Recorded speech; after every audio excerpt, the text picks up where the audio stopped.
బుద్ధుడు ఒకరోజు భిక్షాటనకు తన శిష్యులతో బయలుదేరాడు. ఒక ఇంటి వద్దకు వెళ్లి భిక్ష అడిగాడు.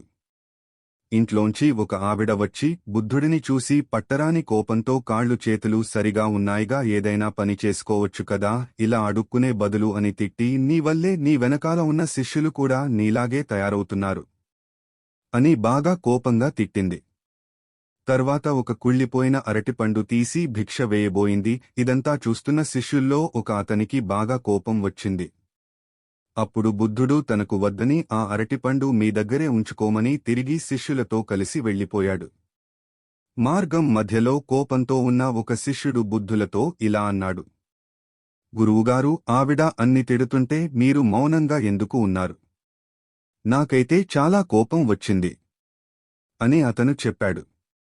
దానికి సమాధానంగా బుద్ధుడు శిష్యుడితో ఇలా అన్నాడు: ఆవిడ మనకు భిక్షగా ఒక అరటిపండు ఇచ్చింది, దాన్ని నేను తీసుకున్నానా? లేదు. ఇప్పుడు ఆ భిక్ష ఎవరి దగ్గర ఉంది? ఆవిడ దగ్గర ఉంది. అలాగే ఆవిడ తిట్టిన తిట్లను కూడా నేను తీసుకోలేదు. ఇప్పుడు అవి ఎవరి దగ్గర ఉన్నాయి? ఆవిడ దగ్గరే ఉన్నాయి కదా. నువ్వు ఆ తిట్లను స్వీకరించావు కనుక నీ మనసు కలుషితమైంది అన్నాడు బుద్ధుడు. శిష్యుడికి జ్ఞానోదయం అయ్యే తను కోపం తగ్గించుకున్నాడు.